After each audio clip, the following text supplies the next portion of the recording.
Hello, today we are talking about sonnet, not marble, not the gilded monuments, written by William Shakespeare. The poem Not Marble Nor the Gilded Monuments is written by William Shakespeare. This is the sonnet 55 among the 154 sonnets written by William Shakespeare. It was written in blank verse. The poem has a musical quality that is heightened still further by the use of alliteration here and there. The thought about futility of monuments and statues is developed very skillfully. The phrase not marble nor the gilded monuments, though apparently incomplete, spell out all that the poet wishes to convey through the poem. The coinage is self explanatory and it brings out the futility of statues and monuments, highlighting the essentiality of leading exemplary lives to leave behind an indelible impression on humanity. Hence, the chosen title is Apt One. The poet in the poem is highly impressed with the greatness of his friend and addresses this poem to him. Though this great man has not got any ornate statues and monuments built, the poet claims that the memory would outlive the rich and powerful that make a conscious effort to immortalize themselves. The passes of time and ravages of war would wipe out the monuments and statues got built by them. However, the living record of the memory of poet's friend and his noble deeds would not be obliterated from the pages of literature and hearts of the admirers. He will be remembered by posterity till the doomsday, when he would rise from the grave and God would reward him with a still higher status. Now we directly come to the theme of the poem. The sonnet 55, Not Marble Nor the Gilded Monuments, brings out the futility of statues and ornate monuments raised by the rich and powerful to immortalize themselves. The ravages of time on these monuments defeat them and rob their architects. The poem also brings out the poet's faith in his verse and its ability to outlive the transient monuments. Now I quote the first quatrain of the sonnet. Not marble nor the gilded monuments of princes shall outlive this powerful rhyme, but you shall shine more brightly in these contents, that unswept stones be smeared with sluttish time. Here, the poet says that the verse will survive longer than the marble statues and the gold plated monuments of the rich and powerful. The word marble in the above lines stands for ornate statues of princes.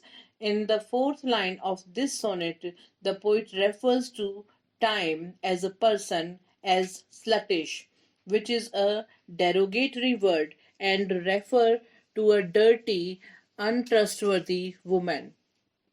The poet in this line calls time sluttish, as it too is not loyal to anyone, just as a slut loses her charm and beauty with the time, but the verse could not wipe out by the time.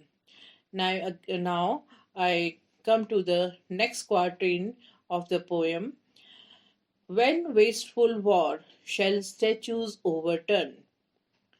I repeat this. When wasteful war shall statues overturn and broils root out the work of masonry, nor Mars sword, nor war's quick fire shall burn the living record of your memory, the living record of your memory.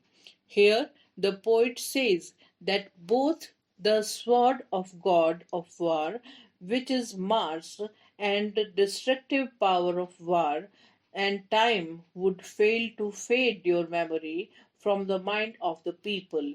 In these lines, the poet calls the war wasteful because the causes widespread death and destruction.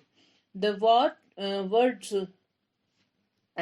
your in the last line of the stanza stands for the poet's friend or the worthy man who lived a commendable life, while living record of your memory refers to the sonnet that the poet has written in the memory of his friend. It would outlive all the statues and monuments. Now we come to the third quatrain of the sonnet.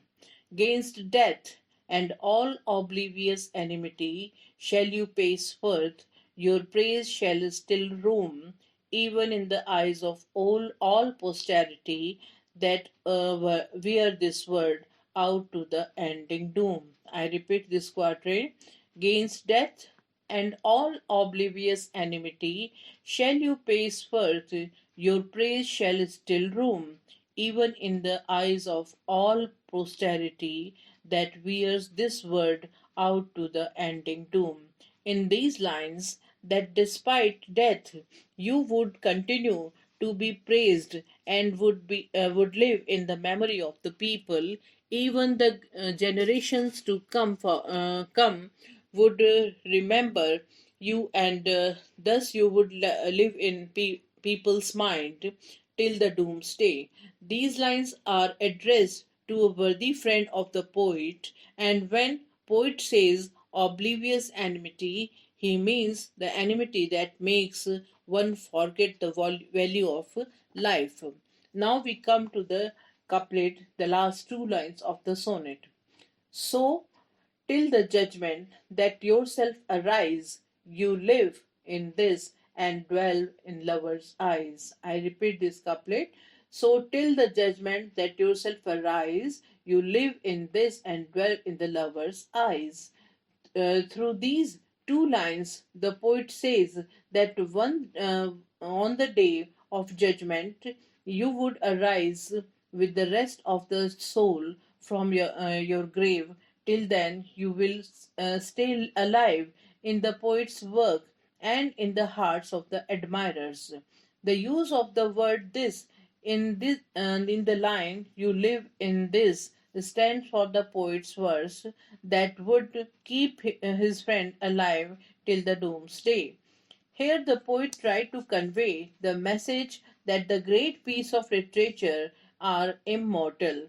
Overall, the poem is Shakespearean sonnet having 14 lines made up of distinct quatrains and an end couplet. The rhyme scheme is AB AB CD CD EF EF GG.